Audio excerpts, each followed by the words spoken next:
So let's talk a bit about taking risks in this video, right? Now, some people might have a very negative perception around risk. I was very risk averse for most of my life.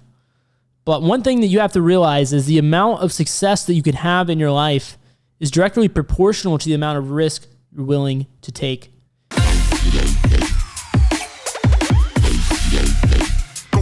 Hey guys, this is Ryan from elevatecyber. I want to run an idea by you because I know a lot of us are risk averse. I used to be as well, especially a lot of us guys that are very logically minded.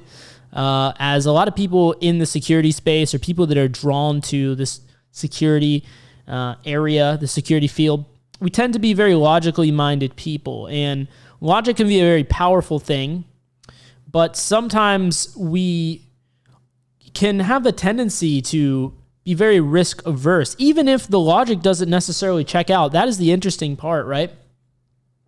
There's a lot of decisions, if you look back on your life, you could have made that the upside of taking the risk was super high versus a low downside, but even still you felt that adversity to taking risk. Whatever the reason for it doesn't really matter.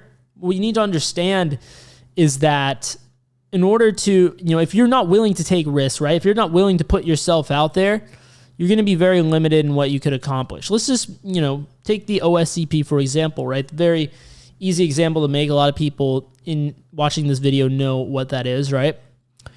A lot of people, they would love to have their OSCP, but they're afraid to even attempt it, right?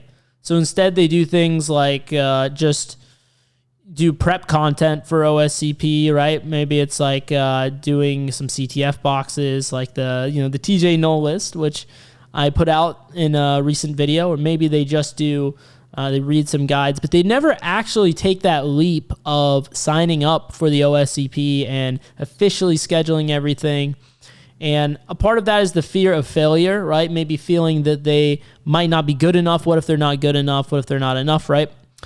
But that is one example of being risk averse. Now, if you really sit down and think about it with the logical mind, the upside is that you have the certification, and then depending on your situation, maybe you can get a job in the field for the first time, or maybe you're already in the field and you can get a much higher salary than you currently make, and you can get better working conditions, like maybe a fully remote job or whatever it is you want. You're one step closer to that.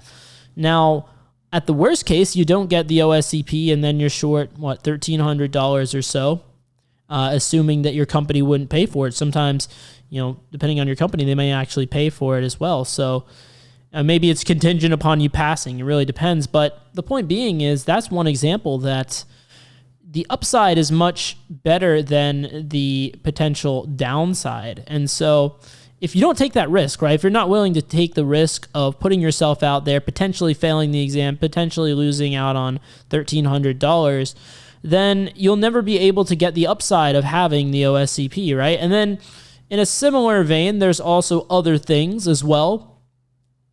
For example, the people that invested in crypto, say for example, just for a simple example, right, we'll use the Bitcoin one, right? The people that bought into Bitcoin under 10K, now it's around 35 to 40K, kind of fluctuating around, but in that area, right?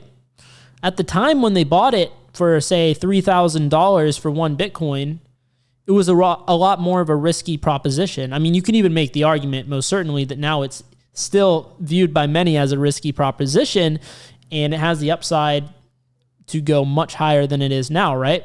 That is the opportunity to make money because a lot of people aren't willing to take that risk, right?